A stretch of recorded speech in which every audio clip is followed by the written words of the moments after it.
একটি শিক্ষণীয় গল্প। এক বাদশার একটি বাগান ছিল। বাগানটি ছিল অনেক বড় এবং বিভিন্ন স্তর বিশিষ্ট। বাদশা একজন লোককে ডাকলেন, তার হাতে একটি ঝুড়ি দিয়ে বললেন, আমার এই বাগানে যাও এবং ঝুড়ি বোঝাই করে নানা রকম ফলমূল নিয়ে আসো। তুমি যদি ঝুড়ি ভরে ফল আনতে পারো, আমি তোমাকে পুরস্কৃত করব। কিন্তু সত্য হলো, বাগানের যে অংশ দিয়ে তুমি পার হবে, সেখানে তুমি আর যেতে পারবে না। লোকটি মনে করলো এটা কোনো কঠিন কাজ নয়।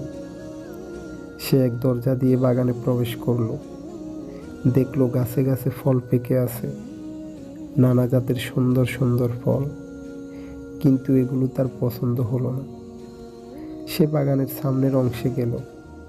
এখানকার ফলগুলো তার কিছুটা পছন্দ হলো, কিন্তু সে ভাবলো আচ্ছা থাক, সামনের অংশে গিয়ে দেখি সেখানে হয়তো আরো উন্নত ফল পাওয়া যাবে, সেখান থেকে ফল নিয়ে ঝুড়ি ভরব। সে সামনে এসে পরের অংশে এসে অনেক উন্নত মানের ফল পেল। এখানে এসে তার মনে হলো এখান থেকে কিছু ফল ছিঁড়ে নেই, কিন্তু পরক্ষণে ভাবতে লাগলো সে সবচেয়ে ভালো ফলই ঝুড়িতে নেবে। তাই সে সামনে এগিয়ে বাগানের সর্বশেষ অংশে প্রবেশ করলো।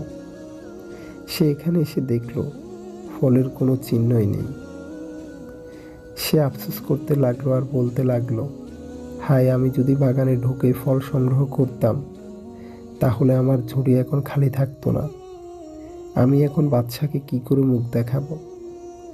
ঝুড়ি সহ বাগানে প্রবেশকারী লোকটির সাথে আমলনামা সহ দুনিয়ার বাগানে প্রবেশকারী তোমাকে তুলনা করা যায়। তোমাকে নেক কাজের ফল ছিঁড়তে বলা হয়েছে, কিন্তু তুমি প্রতিদিনই ভাবো আগামীকাল থেকে ফল ছেঁড়া আরম্ভ করব। আগামী দিন করতে করতে তোমার জীবনে আর আগামী দিন আসবে না। এভাবেই তুমি শূন্য হাতে আল্লাহর সামনে হাজির হবে। এজন্য মুফতি তাকি উসমানী রাদিয়াল্লাহু তাআলা বলেন, জীবনের সময়গুলো অতিবাহিত হচ্ছে, জীবন কেটে যাচ্ছে, জানা নেই বয়স কত বাকি। সুতরাং নেক কাজের বাসনা জাগ্রত হওয়ার সাথে সাথে তা করে ফেল। কে জানে কিছুক্ষণ পরে মনের এই আগ্রহ থাকবে কিনা, এটাও জানা নেই একটু পরে বেঁচে থাকবো কিনা। যদিও বেঁচে থাকি, হয়তো দুনিয়ার কোনো ব্যস্ততা সামনে এসে পড়বে। অতএব নেক কাজ যখনই করতে মন চায় তখনই করে নাও, জীবন থেকে ফায়দা লুটে নাও।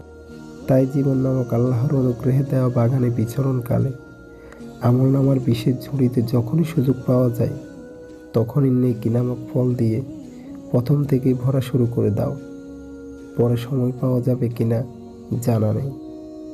আল্লাহ সবাইকে সঠিক বুঝ দান করুক। আমিন।